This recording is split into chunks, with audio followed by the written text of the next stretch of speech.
What's going on, y'all? Welcome back to the channel. If it is the first time you're touching down on this channel, welcome to Small Feet Big Heat. We talk sneakers, we talk streetwear, and everything in between. Today is the start of a new series called The Hot Take. Now, I'm not quite sure what exactly I want the hot take to be just yet, but I do know I want it to be where we just sit down, chop it up about different topics between y'all and me. I want this to be an open discussion, and that is for sure. That's one thing I am 100% certain of. I don't want this to be a one-way dialogue, so make sure y'all comment down below not only what you think of today's topics, but if you have any other topics that you want to see me discuss on the hot take. The first topic I want to get into today is some pretty recent news, and that is stores are starting to report defects in their pairs of Carmine 6s. Now, I know I said months ago that I hoped Nike would do a better job with quality control on these Carmine 6s than they did with the Air Jordan 4 Fire Red, which released last year. The quality control on those pairs was ass. And up until last night, the release was looking promising. The in-hand pictures look good, the on-feet pictures look good,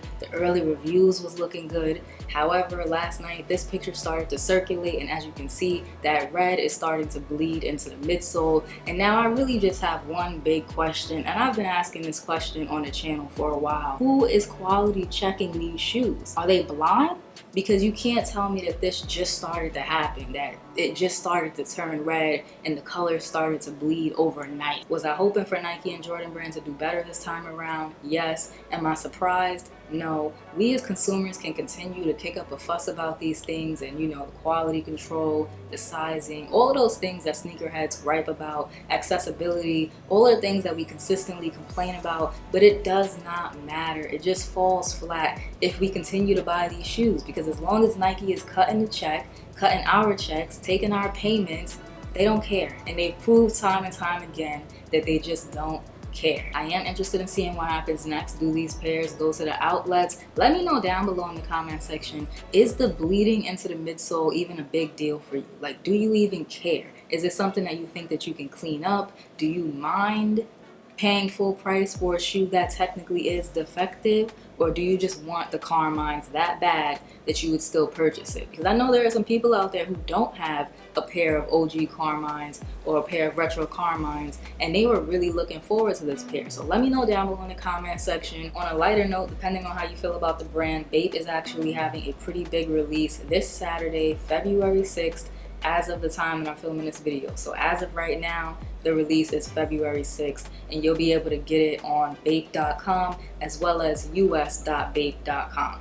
That's the case as of right now. If anything changes, I'll try to update y'all in the community tab of my channel. I think I've said it on the channel before, I am a fan of Bape, but I like old Bape. I'm not really a fan of new Bapestas. I'm not really a fan of the new Bape clothing. That's just my personal opinion, to each his own. I just feel like leading up to and after Nigo's departure, Bape just went downhill. The shape of the recent Bapestas is horrendous. I'm gonna throw a picture up right over here, but I just think it's terrible.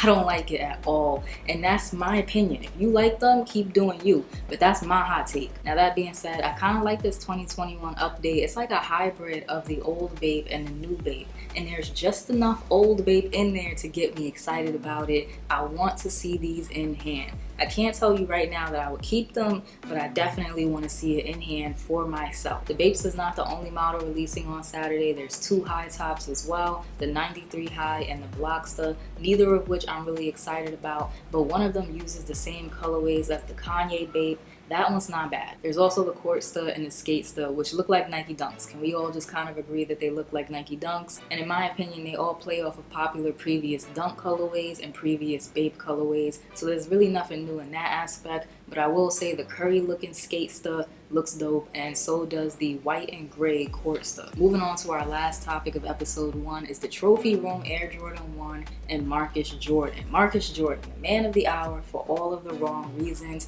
Now, this topic does require a little bit of backstory, so we're gonna rewind back to early December. I think it was actually December 4th, December 5th, something like that. Marcus Jordan tweeted out a vague tweet about some shady stuff going on in Memphis, but said the family would fix it. Now, of course, people put two and two together and took it as him, taking it upon himself to say that he was going to shut down the backdooring. Is that a bit of a reach? I mean, you can kind of say that, but fast forward to today, we've been seeing resellers here and there, you know, 2 pairs here, 6 pairs here, 10 pairs here. I even myself had the opportunity to buy the trophy room ones early for $2,500. They've been floating around multiple cook groups. You know, that same offer has been floated to multiple groups. Now I passed on that opportunity. 1, the shoe doesn't come in my size, and 2, I wasn't really interested in making a flip like that, especially with all the drama surrounding the shoe and not knowing how it was going to turn out.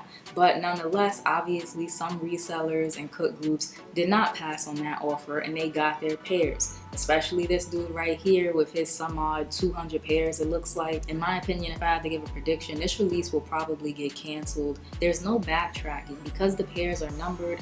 Anything that they do now is just gonna make the situation look even more sketchy. So honestly, they might as well just cancel the release and say they got robbed. Everyone involved with this release dropped the ball. I don't think that you can blame it on one person, especially not with companies as big as Nike and Jordan brand. But of course, because of his earlier tweets and because it's his store, Marcus Jordan is taking the most heat right now. They are lighting him up on Twitter, straight chopping him up on Twitter, and he hasn't bothered to say anything. So you know what? We're gonna read some tweets. I'm only gonna read a few of them, but just know these types of tweets are all over Marcus Jordan's Twitter. No matter what he posts, this is people's reply. Too bad all the pairs are already out the back door. They'll find some way to make an excuse and cancel the release. Then you have this string of tweets right here. How much stock is left after all the backdoor and no box pairs? Backdoor a size 10 for me since you backdoored others. No lie, you are handling this release kind of whack. Shit is corny on the real.